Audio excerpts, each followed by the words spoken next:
Hey everybody, it's Mark Pattison, former NFL player, now climbing the 7 summits, and welcome to another fantastic episode of Finding Your Summit, all about people overcoming adversity and finding their way.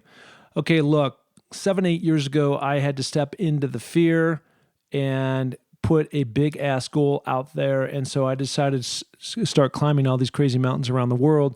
It's been an absolute amazing journey. And, I can't believe I'm saying this, but I've actually done 6 of the 7. I've actually been on Denali twice. I've been on climbed successfully Kilimanjaro twice. But now it's Mount Everest, the biggest boy on the block, 29,000 plus. And I'm headed over there April 2020, and I'm totally keyed up. And I'm keyed up because I've been doing all this preparation. I train like an absolute bear.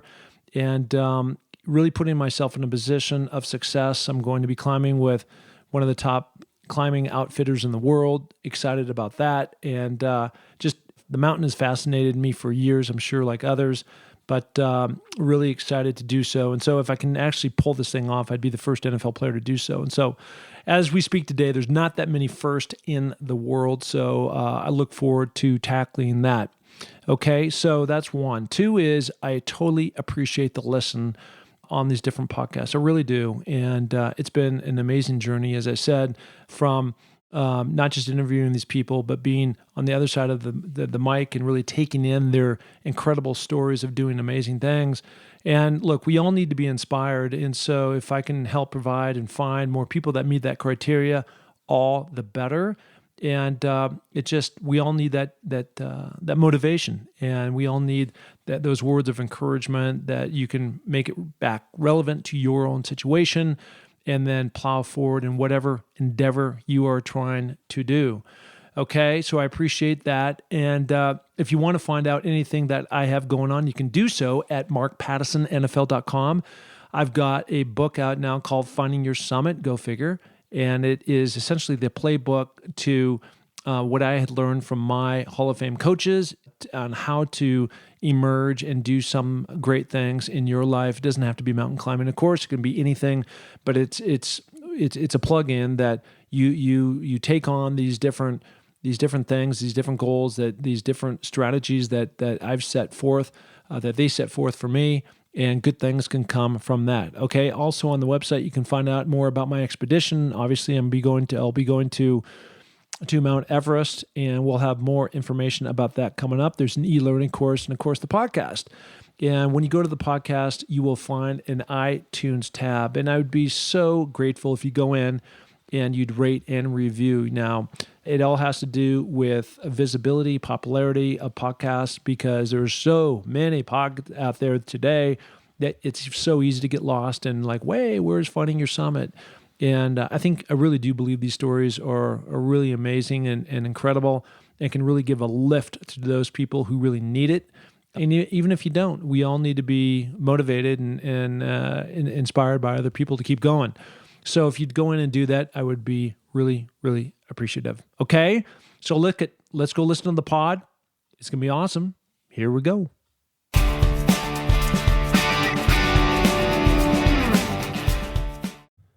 Hey everybody, it's Mark Pattison back again with another great episode of Finding Your Summit, all about people overcoming adversity and finding their way. And this week, I've got another rock star guest on the pod. Her name is Nat Strand, and she actually won the amazing race a few years ago, which we want to get into. But first of all, Nat, how you doing? Oh, I'm so good. So happy to be here in Sun Valley, Idaho, doing this podcast with you. Sun Valley is a magical place, and a lot of people have talked about the energy vortex. I don't even know what that word means, but you get here and there's just some kind of a uplifting spirit about it. The hills, they're very majestic, and it almost looks like it's cropped to a certain way, but it's not, and it just the way the whole thing falls together. It is. I don't know. Have you heard the term Sun Valley Sparkle? No. People have the Sun Valley Sparkle. You look in people's eyes, and you know who's a local because they have that Sun Valley sparkle. It's amazing. Yeah, well, certainly you're here on a 2-week vacay with your husband and your 2 small children, and you certainly walked in the door today with a sparkle. So I'm glad to have you here in my World HQ home studio. So there is I believe this is your quote, okay? And if this isn't your quote, I want you to claim it. And that is this: it's not a limitation, it's a challenge that we can all rise to meet and overcome when faced with adversity. And I think that kind of the core theme that you've had through much of your life has been diabetes 1. And that not necessarily stopping you from doing anything, but in fact being maybe the propeller of being able to go do and really rise above it in great and amazing ways. That's absolutely right. I've said that a lot of different ways, but the core is always the same. It's a challenge. It's not a limitation. And I want to be careful because I think when you do big things, especially in media or on a television show, it's not meant to make it look easy. I'm not saying that if you have type 1 diabetes, you can go travel the world with a backpack and nothing bad can ever happen.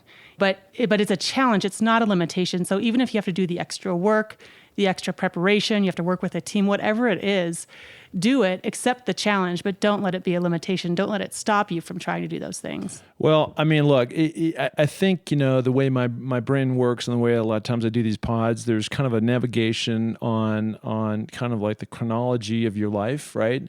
And what always amazes me about these people that I talk to is just really about the drive. And it's really about the internal drive and the mindset.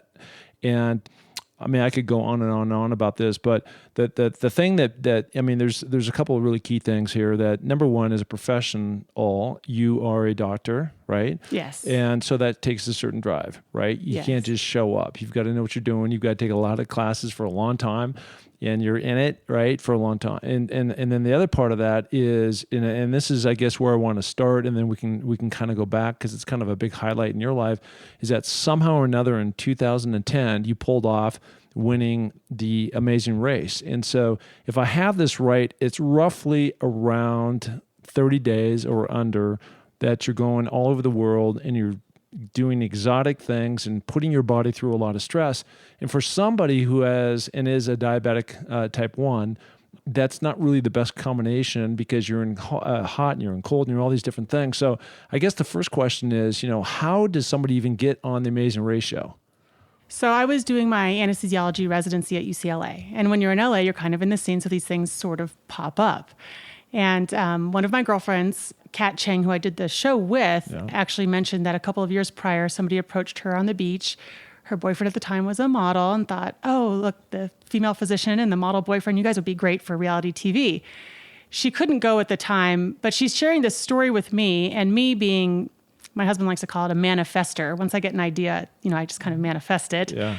So I said, why don't we do this? She said, okay. So we contacted the person who she connected with years before who didn't work there anymore. Anyway, we got to the assistant of the assistant of the assistant, somebody who was fairly low power, but enough to kind of get our foot in the door. And it happened that they had never had females win the show. A female team had never won the show in 19 seasons. So they were looking for a strong female team. And not a lot of people know this part of the story. We kind of snuck in through the back door late in the game. We sent in our audition video that we filmed here in Sun Valley. We happened to be here on a ski trip. Mm-hmm. The ski patrol was involved. We were all over the mountain. It was great. Anyway, they thought it was terrible. We got axed. We got kicked out we didn't make it to the finals. Again, I was like, this just doesn't feel right. I feel like this was meant to be. I want to be on this show. I feel like I have such an important message to share, and I want to do this with type 1 diabetes. So the final 15 or 16 teams, we're all going to do a week in LA, to kind of run through mock trials and things. So the lowly assistant who believed in us invited us, and she said, I can't guarantee you anything, but if you show up, I'll try to get you 5 minutes in front of the producers. So I flew to LA. My friend Kat took a couple of days off of work. We just crashed the finals, and then we ultimately got on the show. But what does that mean, right? So you're crashing the finals, and you go in, and like today they have shows like American Idol or America's Got Talent, and you literally have to stand up there and demonstrate your talent. And it's pretty simple to see. Kind of there's usually a line that people either can jump forward or jump back. But this is really more about wit. It's more about intelligence. It's more about physical strength and things like that. So how do you measure that when you're going through an audition? Well, let's be honest. I don't think the casting people are really that concerned if you're capable of doing it athletically. They want to make sure you're going to be interesting television. So what they ended up telling us is, we think you guys could win. We just don't know that you'll be dramatic enough for us, to make good, because we obviously work well together. We're very positive people. We weren't going to have meltdowns and fights, and we weren't an unmarried dating couple that had that tension. We were best friends, both physicians, both at the time running half marathons, traveling all over the world. Like, we seemed like this would be a good fit for us, and it was, but I think they were worried we wouldn't be dramatic enough. But to answer your question, you walk into a room that's very similar. There's about 12 people sitting in a semicircle in chairs, producers, the host of the show, other casting agents, field directors, and they ask you questions and you talk to them. We were sitting on a little couch, and the process is really grueling. Once we got into that week final stage, every day we're doing mock, I guess you would call it mock obstacles, where they'd set up in a room and just watch you work together and watch how you communicate. We had to take personality tests, IQ tests. I think they gave us the tests they give to people that are going to be in a submarine for long periods of time, just to make sure you're not going to crack and then not be able to finish the show. So there was a lot of psychological evaluation, as well as just filming us to see what we would be like on camera and asking us questions, things like that. Yeah, no, that's great. And so now you get on the show, you're picked, and there's how many teams? 12 teams. There's 12 teams. So you're one of 12. And Sorry, there's 11 teams of 2. There's 11 teams of 2. Okay, so off you go. There's a bunch of people, right? Everybody's competing against. And for people who don't know this, the grand prize is $1 million, right? That's right. So it's not trivial. And so off you go and you get into this. And my research tells me that you went all over the place, including the Middle East, the Arctic Circle, and South Korea. Right? That's right. So tell me how that interacts with, let's pause right there and let's talk about what is diabetes type 1. So type 1 diabetes is what a lot of people used to call juvenile onset diabetes, but we are calling it type 1 now, which is more accurate because adults can get it too. It's an autoimmune disease. So your body attacks the cells that make insulin, so you don't make any insulin. And just to explain what insulin does, when you eat food, it turns into sugar, basically, carbohydrate, glucose, that kind of thing, and it's in your bloodstream. The way it gets from your blood to your muscle to be used is through insulin. So that's why your blood sugar is high when you have diabetes. It stays in your bloodstream. It doesn't get to where it needs to go to work, your brain, your muscles, those kinds of things. So when you don't have insulin, you either get insulin from an outside source or you die. So, and the outside source is via an insulin pump, shots. There's now inhalable insulin, but we are dependent on insulin for life. And I wouldn't make it, more than just a few days if I didn't have any insulin on board. Yeah. And how many days or how many times during a day do you inject? Is that right? So I wear a pump, which gives me insulin continuously. And then I also give myself extra insulin for every meal, or if I have a high blood sugar from anything, I had some stress and it shot up my blood sugar, or I'm sick, or I miscalculated how many carbohydrates I ate and I'm a little high afterwards. So when I'm on shots, I give myself 12 to 13 shots a day. And when I'm on the pump, I program the controller that delivers it through the pump. Yeah. So you're wearing this little device here on your arm, right? And so to me, it looks like one of those, you go to a pancake house and they give you these little containers of butter or something that you rip off. And it looks like that upside down, strapped onto your arm. So is that part of what you're talking about? Yes. So I actually wear 2 things. I'm kind of a cyborg. This is the insulin pump. And then I also have a continuous glucose monitor that I wear down in my low back. And then those are sort of what I use. And I have to say, I've been diabetic long enough. I've been on all different kinds of pumps, all different kinds of sensors, shots. I've tried it all. But this is my favorite. I'm on the Omnipod. It's, as you can see, it's tubeless. It's also disposable. It's waterproof. So for people that are active, you don't want that tube getting caught on things. You don't want to worry if it gets wet. So it's been nice for me with an athletic lifestyle. Yeah. But I wear it all the time. Yeah. And so with that then, is it, again, you said this, but I just want to break it down one more level. So is it more of a feel or is it more scientific? So you're taking a look at this monitor that's on your back. Well, I'll tell you, it's very scientific. My blood sugar gets monitored every 5 minutes. So people say, what's your blood sugar? I say, well, if you're an honest type 1, you're going to say anywhere from 40 to 400 because that's how volatile it can be. I have my sensor that transmits to my iPhone, and I see on a graph right now my blood sugar is 177. Each one of these is a data point, so you can see the trend where I've been all day. This helps me make decisions if it's trending up quickly or trending down quickly, if it's stable. So those are the kinds of things that newer technology that makes it, I wish I had this on the race. I have to be honest. I did not have this monitor on the race, and the race was kind of difficult diabetes wise because all of a sudden you're running 4 miles in the desert. It's not like today, if I was going to go run, I would lower my amount of insulin that I gave myself this morning. I would take some extra carbohydrate. I would time it all perfectly so I know how much insulin's on board. But there it's like, just run, go. You don't know how far you're going. You don't know when you're going to eat next. So there's a lot of variables that, normally I would try to control. Hey, this pod is sponsored by Laird Superfood. So many products to choose from your InstaFuel, your coffee, your tea, your smoothies. And I love the superfood creamer and use the hydration powders like the beets, the coconut, the matcha, the turmeric to mix all into my 7 Summit smoothie. And it's so good. Log on to lairdsuperfood.com and get your 20% off when you use the code MARKP20. Okay? So get your Laird Superfood, and I guarantee it will help fuel your journey. Okay, so when you're in a place like the Arctic, which I was down in Antarctica this last January, climbing a mountain called Mount Vincent, and it's freezing, right? So there must be some kind of delta in terms of too hot, too cold when you're trying to monitor and preserve insulin so it doesn't freeze or it doesn't melt. That's right. Evaporate away, right? That's right. So how does all that work? Well, it's tough. When you get ready for the amazing race, think about what you're going to pack. If someone said you're going to go 32,000 miles, you're going to go to, sub-Saharan Africa, you're going to go to the Arctic Circle, you're going to go to Russia, you're going to go to Oman, you're going to go to South Korea, just what you would pack. All we can take is a backpack. We're not allowed to take any electronics. We're not allowed to take any money. We're not allowed to take any travel books, just clothes. So for me, I was like, well, I have to figure out what to do when it's hot to keep my insulin cool, what to do when it's cold to keep my insulin warm, all my glucose that I might need if I had a low blood sugar, all my snacks, all my backup supplies. And when I laid it all out, I had more than would even fit in my backpack. I hadn't even packed a sock. So packing was a challenge, and people online can be pretty cruel. And I remember one leg that I was in Bangladesh, and I had to build a rickshaw, and it was hot and it was sweaty and it was gross. And actually during that leg, I did leave my backpack in the sun and my insulin went bad. But my teammate had a backup vial for me, so I was okay. But I remember when someone wrote online, like, oh, she looked like 10 miles of roadkill in this episode. And I just remember thinking, like, you know what? I didn't even bring a hairbrush. It wasn't about that. It wasn't about that. But you have to take what you have to take. And as my husband tells me, or he told me then we weren't married yet, but he said, you know what, don't worry about bringing a hairbrush. Winning is sexy. So just go out there and win. So.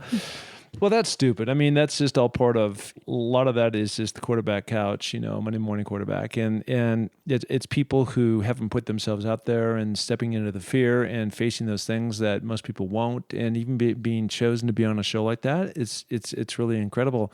And even for the person who took 11th place, incredible to get on. Yeah, just to get on and to go through all that and have that experience and put yourself out there. These aren't people that are media people. It's not television people. These are all real people that put themselves to have millions of people watch you. The experience of the Amazing Race, doing it is amazing. Traveling the world, doing things that you would never be able to do if CBS wasn't behind you organizing them. Yeah. But the other experience after the show is done and you come home is watching it air, which is a totally crazy experience too. So it's kind of this double-headed snake here where this one part's just all awesome. And then this other part's kind of terrifying. So I'm going to bounce around just a little bit. So I want to go to the end. So you end up winning this thing. And again, I'm going to come back and ask you some other questions, but you end up winning this amazing race, right? So how did your life turn, for the better or for the worse, or maybe it didn't turn at all? Oh, it was crazy. It totally knocked me off the track that I was on. I had been in 4 years of medical school, a year of internship, 3 years of residency, and a year of fellowship. I did the Amazing Race the last month of my fellowship. I was joining a private practice in Newport Beach, and I was going to be a doctor. That's what I'd been working for the previous 15 years. Mm-hmm. The Amazing Race comes around, and boom, I'm just going another direction. I'm doing public speaking almost every weekend. I'm now getting called to do media work because I'm in the LA area. And so, I'm doing expert witness in the Conrad Murray trial. I'm on HLN. I'm doing things with Dr. Drew, Life Changers. And it was really fun. To have that amount of creativity as a physician, You don't really expect to be able to do that and sort of your day job, your primary job of patient care. So it took me into the spotlight of being a diabetes advocate just because that platform was so huge and so unique, and because it presented almost every single challenge, the extremes of temperature, the lack of having, supplies with you, the lack of control over your schedule, the time zone changes, the dehydration, everything you could think about that might make diabetes rear its ugly head happened. And so I had a great opportunity to work with the Juvenile Diabetes Research Foundation, talking to kids all over the country, telling them about my story. And it's funny, residency was harder. 24-hour shifts, real stress. Yeah. But it's not that interesting. The Amazing Race was 3 weeks of fun, but it's very interesting. So it gives you a platform to really share the same message of, just doing what you want to do, and that anything is possible. That's awesome. So my daughter, Amelia, has been afflicted since she was 6 years old, same age as when you found out that you had diabetes, right? Roughly? Oh, I was a little bit older. A little bit older, yeah. So with a form of epilepsy. And so just relating the story to you. So, I've been on this path of trying to climb the 7 summits and the NFL and all this stuff. And so one thing that she is partnering up with me is to bring more awareness now that my platform, which I never knew, I never planned to have like a big platform when I started this whole thing 7 years ago. It's out of some rough times that I was having at the time. I wanted to retreat to the mountains, blah, blah, blah. And here we are today with now Mount Everest at the front door. The NFL wants to do a bunch of things. And, my audience beyond 350,000 continues to elevate. And so it's really trying to pay it forward, right, is what you're talking about. So you're paying it forward is having this platform of winning, and now everybody wants to get a piece of you. And while you're at it, you're out there talking about type 1 diabetes and what people can do and all this technology stuff that you're sharing with me. And in my case, I'm trying to figure out a way how I can drive more money and awareness towards the National Epilepsy Foundation so that someday there'll be some cure for what she has, which has been a challenge, and she's a fighter, I'm sure, like you. And again, she goes to a major university. She's happy, she's alive, but there's been a number of different setbacks too that we've had to go through. But the net is like when you are fortunate to be in that position, it's really turning around and helping the next person in line to come back up. That's right. And it's also the resiliency, I think, of taking something that's negative and squeezing something positive out of it. I would never choose to have type 1 diabetes. I would never choose to have epilepsy, right? But you don't have the choice. You have these things. So what do you do with it? It can be all negative. It can be. And I think anybody who thinks that, I totally understand. But the people that are able to squeeze some positive out of that, create a community, fundraise, empower yourself, empower those around you, share a message of success, or, a message that, yeah, I've had hard times, but look at me, I'm still going. I'm still here in Sun Valley having a 2-week trip with my family. It's like, So I think you have to squeeze the positive out of some things that are just terrible things. Yeah, I mean, that's just life too, right? I mean, things happen to everybody. It's just a matter of what it is for you or what afflicts your family that you got to deal with. And there's always a positive, there's always a negative, and it just depends on what lens you want to look through. And it depends who's watching. And you're right, you have this amazing platform. You never know who needed to hear this today, right? You never know who's watching and who's going to hear something that's going to speak to them and change the way they're going to live. So it really, I've had a lot of chance to speak to younger women, and sometimes the things that touch people are surprising to me.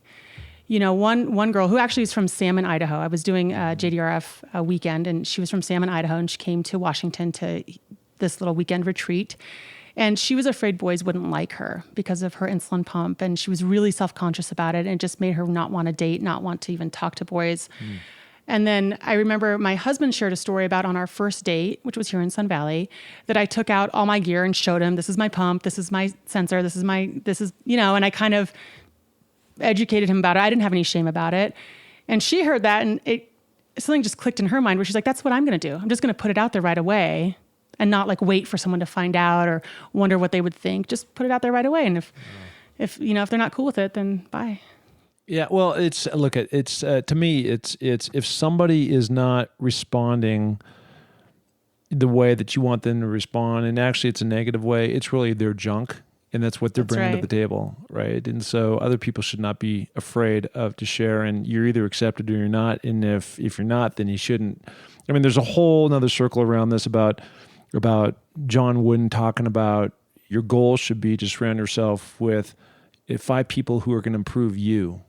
And you should be constantly like reevaluating that circle. Not that you have blow off friends, right? But just like, who are the people who are going to support you the most and put you where you need to be and understand your situation, whether it's, your husband or friends or cousins, relatives, parents, all that kind of stuff. I mean, it all fits. And that's the only way you really soar in life, I think, is by having that negativity free from your back and know that you're fully supported and you feel great about the things that you have made choices about. That's right. Yeah. And I think it comes later in life, at least for me, to realize that you have the right to choose who you're around. I was lucky after the Amazing Race, I was thrust into the diabetes community, just dropped in the middle of it. And all these amazing, warm people that are either have diabetes themselves or have dedicated their lives to helping people with diabetes. All these people just giving me all this positive energy and just meeting all these truly fantastic, people that have done Mount Everest with type 1 diabetes, people that are bloggers and reach thousands and thousands of people sharing, funny messages about diabetes. And that energy, just to be around that, the way it helped me reframe my own experience with type 1 diabetes was just awesome. It makes a huge difference. Okay, so talking about your fears, I know that you have a fear of heights. And so I went back and I was watching a video and it showed that you're going up on this gondola. You might have been in Switzerland or someplace, and it would look pretty scary and it just terrified you. And so the question is for you, for somebody who was taken on, you became the winner, the first women team to ever win this thing back in 2010. Why would that just activate that fear in you? Well, I mean, I'm scared of heights even when I'm at home in a rested, well-adjusted environment. Yeah. So you take someone who's been in 6 cities in 8 days and sleep deprived and all those things. But I just have a fear of heights. I mean, I'm even scared climbing upstairs sometimes. It's just one of those illogical fears. And I ski. I love to ski. So gondolas don't typically scare me. But I've seen The Amazing Race enough to know that when you're taking a gondola up a mountain, normally you're not coming down in that gondola. And in fact, what we were supposed to do was get on a helicopter and base jump off of a helicopter, which is supposed to be even scarier than skydiving, which I'm so glad there was so much cloud cover that we weren't able to do what was planned. So last minute, they changed it to eating a boiled sheep's head, which for most people, they'd be like, I'll take base jumping rather than eating a boiled sheep's head. But for me, boiled sheep's head, that's low carb. It's all protein. I don't have to worry about diabetes. I don't have to jump off of anything. So I think going up that gondola, my fear was, I don't know what's waiting for me up there, but I know it's going to be bad. Someone was on my side that day. Okay. So you went on, but so if you're going up on the gondola, right? I mean, typically then you would just get out and you would climb back down, right? Is that not how you came back down? Well, so we did just take the gondola down. Again, we were supposed to be getting on a helicopter and base jumping. Oh, I got it. But because of the cloud cover, they had to cancel it. They had to pull an audible there. Yeah. So I didn't get out of the heights thing completely. I don't know if you saw the last episode where we had to climb a crane, one of the loading cranes in Long Beach Harbor. Yeah. And then they built what looked like a plank off the end of, so we had to walk towards the end of the crane arm, climb over the railing, walk this plank, be lowered down, and then they dropped us over the water in the Long Beach Harbor. So, I still had to face, that was the most terrible moment of my life, my entire life. Well, listen, many years ago, I think it was like 1990, something like that. I was down in New Zealand. I was on the South Island in Queensland, and we went, A.J. Hackett was the first guy to kind of invent the whole bungee cord thing. And so there was this 225-foot bridge that we had to go out onto, and they tied the bungee around our ankles, and then you had to hop out on this plank, and you're looking down, and it was just, I'm not terrified of heights, but it was really uneasy. And you're looking down, you can see it was into this ravine, and the water was only probably 4 feet deep. And 1, 2, 3 jump. And you had to take a breath. And, once I knew, we were bouncing and we were good, but taking that first jump off the bridge was tough. And I'll tell you, that was the thing between us and $1 million. This was the last leg of the race. There was down to 3 teams. We were in the lead. We were the first ones to the crane. So we did this, get in a taxi, go claim your $1 million. I wouldn't have done it if I was by myself. Swear, I would not have done it. I did it because my teammate Kat had run around the entire world with me. Yeah. And I wasn't going to let her down. Yeah. But for myself, keep your $1 million. I'm not jumping off that thing. So how do you keep, like in this show as it goes, and I'm not an expert on the Amazing Race by any means, but as you're asked to do all these different tasks, right? How is it judged between a first and a second place when there's maybe somebody else does something as well as you guys have done? It's in legs of the race. So say you come to the mat, you're on the sixth leg of the race, and you come there an hour before the next team. The next day, you'll leave an hour before the next team. So you kind of keep a cumulative lead. Yeah. But things get equalized. I mean, if there's only one flight out every 24 hours and everyone's on that flight, then you're all at the same place. Yeah. And then at the end of every leg of the race, whoever comes in last gets eliminated. So it just gets whittled down throughout the season, and everybody, if you're on the same flight, which we were all on the same flight to Los Angeles for the last leg of the race. So we all came out of LAX at the same time. Everyone's on equal footing. Go. Crazy. Well, okay, so we blast forward. Congratulations on winning the Amazing Race 9 years ago. And so a lot has changed in that time, right? So you become a physician. You're down in Newport Beach, California. What kind of physician are you? I do interventional pain medicine. So I have an anesthesiology residency, though I don't do any OR anesthesia, fellowship trained in pain medicine. So mainly interventional procedures, largely the spine, cervical spine, lumbar spine, ablation, spinal cord stimulators, those kinds of things. Yeah, so somebody comes in and their spine's all messed up and the discs are all whacked. So do they get their surgery done by somebody else and then you are helping to manage that pain threshold when they come back? No, there are a lot of interventions before surgery or even after surgery that you can do, and a lot of people don't know about them. But I'm sort of somebody in between someone who prescribes medicine and a spine surgeon. So if you don't really need a spine surgery or you've already had one and you're still having pain, that's often when I come into play.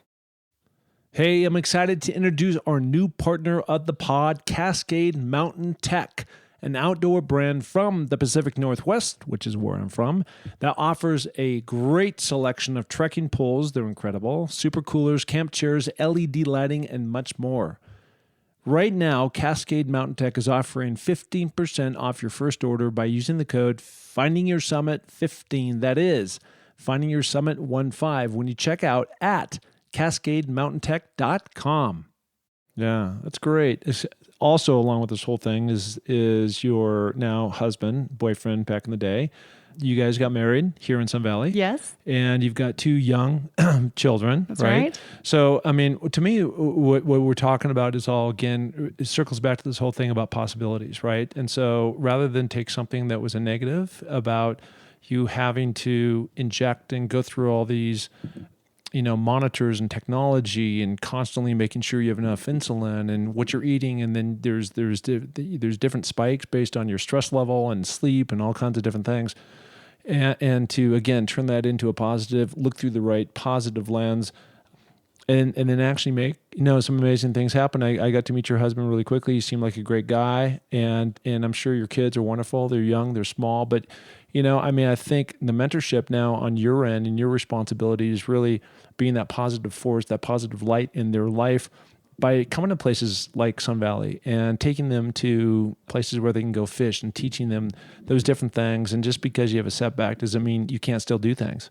That's right. I mean, I was in the emergency room this week due to a low blood sugar, and that really messed with my psyche. I'm like, I'm on vacation with my kids, but diabetes doesn't ever take a day off, even when you're on vacation. And I think one of the things that I relate really well to my patients with, and this is also true with your daughters, when you have an invisible disease, people forget. People forget that you have type 1 diabetes. People forget that you have chronic pain. People forget that you have epilepsy. You look normal. You look healthy. You seem fine. You must be fine. Yeah. When that internal dialogue's always running, what's happening next? How do I do this? How do I manage that? When's my next migraine going to come? When's my next seizure going to come? Am I going to have a low blood sugar hiking baldy? All these things are constantly running in your mind. So I think paying it forward energizes you. And I think, also staying in the mentee role for me, I'm always looking for people to inspire me and help me cope. I don't want to have burnout. So, just knowing I'm in a position where I should always have people that inspire me and then do my best to connect with others and maybe pass that to them. I think that's the way you deal with these chronic invisible things without letting it just weigh you down. Yeah. I don't think you necessarily have to have diabetes or epilepsy or something like that to be inspired. I mean, what I get quite a bit is like, hey, Mark, your journey is really inspiring to me because you're out there and you're doing these things and you're going to these exotic places. But I always want to put the point too, is that I need to be inspired, right? And I do that through podcasts, audio tapes, researching about other people who have done amazing things, doing these types of podcasts, and no arms, legs, blind. I mean, I've heard it all, and I'm sure these stories keep being reinvented. Like I haven't done a diabetes pod yet, so thank you for that.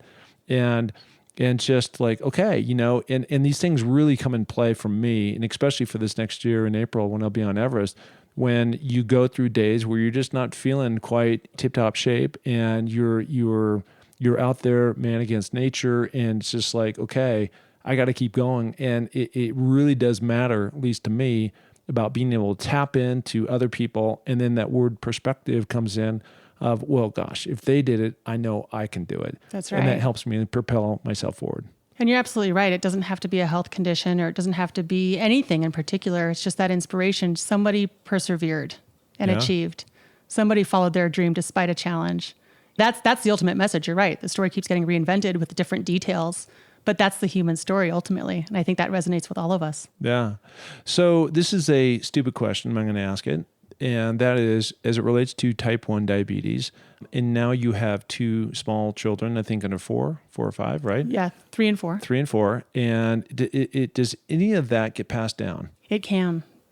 And my brother also has type 1 diabetes, which is pretty rare. So obviously some sort of genetic pooling is going on in my family. Yeah. So I worry about it all the time. Yeah. And it's funny because, I think my friends would say, why are you so worried about it? Look at your life. You've been fine. You went to medical school. You did the Amazing Race. You're happy, and that's all true. But I would never want anybody that I love to have to deal with this. If one of them or both of them have type 1 diabetes, I will lift them up and help them see it as something that you just have to do and teach them what I know through my experience. And I think they'll be lucky to have somebody who could teach them. But at the same time, I worry about it, when my kids are thirsty, which happens all the time in Phoenix. You play outside, you come in and you chug water. I'm like, do they have diabetes? Why are they drinking so much? So it's always in the back of my mind. So earlier in the pod, you said that if you went 2 or 3, I'm not sure what the exact date is, but 2 or 3 days without insulin, that'd be severe for you, right? Severe consequences. So when you've never had diabetes because you weren't born with it, and now it reveals itself, at an early age, but it certainly is under 10 and beyond 6 or something, right? Like, how do you get to that point where you don't know what's going on and you're not feeling right, and then all of a sudden, you don't go from normal to 0. And that's right. So how does that? It's not like all of your cells are wiped out overnight. So Yeah. it's an autoimmune disease, as we discussed. Yeah. Your body starts attacking the cells that make insulin. But there's a threshold to where that becomes clinically relevant. If you lose 10%, 20%, 50% of your cells, nothing happens. You still have enough working cells that you're still making insulin. Yeah. And then there's this phase where you're not making enough insulin, but you're still making some. So you might feel sluggish, you might be losing weight, you might be drinking all the time, peeing all the time, kind of the classic diabetes signs, but you're still okay. You're still going to school, you're still playing, so that's when you're like, is something wrong? But it's kind of like, is there? I got it. Yeah. And then I think it gets to, you start asking questions, I think, but you can go into diabetic ketoacidosis, DKA, and be admitted to the hospital. Some people find out with a seizure, some people find out with other kind of traumatic events. Some people find out with routine laboratory testing. When my brother was diagnosed, he was actually 35. So he got it much later in life compared to me. And I had seen him. He'd been losing weight. He came to visit me in LA at the time. He'd been losing a lot of weight, and we all thought he was just good for you. You're eating low carb, and he was thirsty, and I can't believe I missed it. 2 weeks later, he went home and he bought a glucometer and tested his own blood sugar, and it was over 400. And I was like, right away, you're type 1. So, even I missed it in my own brother. Yeah. Well, everything you're talking about, there are clues, and clues lead you to conclusions. And, hopefully then you go and you get it fixed, and not fixed, but, you have a fix in terms of being able to deal with it, right, as you manage the rest of your life. So you're at this point now, again, where you've done the Amazing Race, and you're over here in Sun Valley, and you've been married, you are married, you have small kids. What is your Amazing Race as you go forward? You have a great career. You have a lot of things going on, positive in your life. Well, my career has been a little bit of reinvention every few years. I I did media work for a while. Then I moved back to Phoenix. I did administrative work for a hospital where I was trying to get funding, open up a small pain hospital. Then I got pregnant and I had 2 high-risk pregnancies back to back. So that was very labor intensive with diabetes and everything. And then after that, I kind of had to reinvent myself again. And I went back into academic medicine, joining the Mayo Clinic in Phoenix where I trained. So I was very happy to kind of go back there. And I think now, I don't want to say I'm in a holding pattern, but between kids and work and diabetes and life, I'm just trying to soak it all in and enjoy the craziness of it. And I think that down the road, I kind of hope that there are continued opportunities for travel and inspiration and those kinds of things. But, I hate the word balance because I've never felt balanced, but, I'm trying to be a doctor, be a mom, be a wife, be healthy with diabetes. And I think that right now, that's about all my energy. Yeah, no, I've been there and I get it. And, finding your summits. And it seems like as I look back on my life, I had my football life and I'm a married life and I had my kids' life and I have now my climbing life and I have, work life and these things, there's timing, right, behind all these. And all the things that you just said take up a lot of your time and of your energy. And to be the best person that you can be, you have to sometimes take maybe the selfish things that you'd want to do and go to Bali for a month, without your kids, but you're not going to do that because you're a great mom and you have responsibilities and you're a great wife. And so it's just what it is. But through the course of life, you can take these things on as they come based on where you're at in your path, That's right. And my best friend is my dad. He's 76 years old and he's been a doctor. He's been on, walked in the opening ceremonies at the Olympics. He's had real estate in Central America, and most of these things don't work out that well. But he tries everything, and being a man, he never had to really slow down after kids. I think, especially that generation, he just kind of kept his regular life and doing everything. And I was speaking with him recently about it. That question: "What's your next summit? Kind of what's your next thing?" And I was kind of expressing like I'm very happy and I'm grateful and I feel confident in what I'm doing, but at the same time, you kind of wonder, like, is there another summit for me? Is there another big adventure? Is life going to get interesting?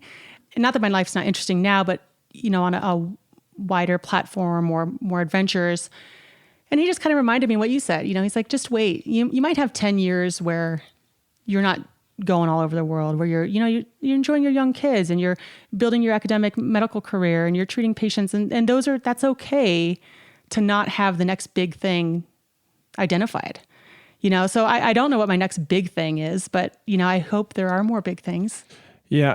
Look, I'm a little bit older than you are. And so my whatever advice this might come, it's really not even advice. It's just like, Mark's own insights, right, to life. And I think one of the things that is really key is that, you are busy and you are doing a lot of different things, but if you keep growing and you keep pursuing and you keep trying to, You use this word several times, reinvent yourself, and you don't necessarily have to reinvent yourself, but looking at others, what they're doing. There's inspiration all around us, right?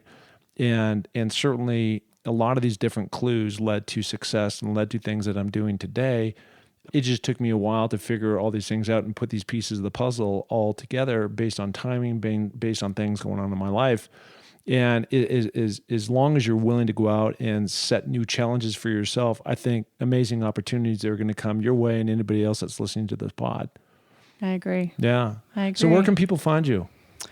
Well, I'm not that easy to find. My Instagram account is private. I don't do Facebook. So yeah. So on this podcast, I guess. Yeah. So no. That's a great answer. So if somebody wants to find out more about diabetes, especially type 1, you can certainly reach back to me on my website, www.markpattisinnfl.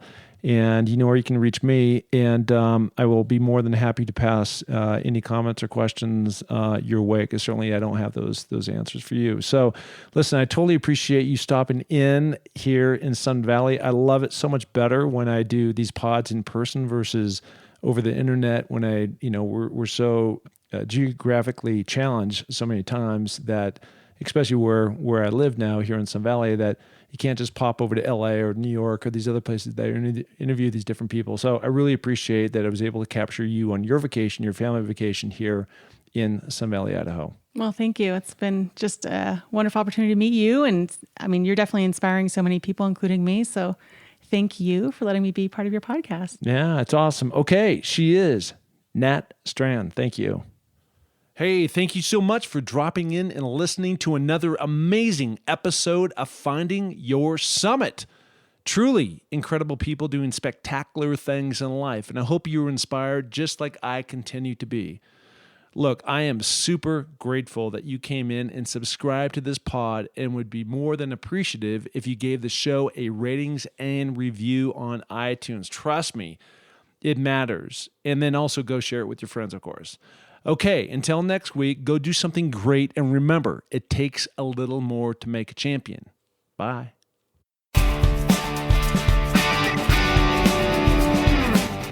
Hey, and thank you so much for listening to the Find Your Summit podcast. We are so glad to have you along for this journey. And if you enjoy the show, please tell a friend, share it on iTunes, spread it to the planet. We're looking to broadcast this to every person that is out there because, as you know, everybody has their own summit that they're going after. Okay, if you're looking to follow my journey, you can find that through my social links on markpattisonnfl.com. That's Mark, M-A-R-K, Pattison, P-A-T-T-I-S-O-N, NFL.com. So, until the next podcast, just remember, clear eyes, full hearts, and remember, it takes a little more to make a champion, so make it happen. Thank you. Bye.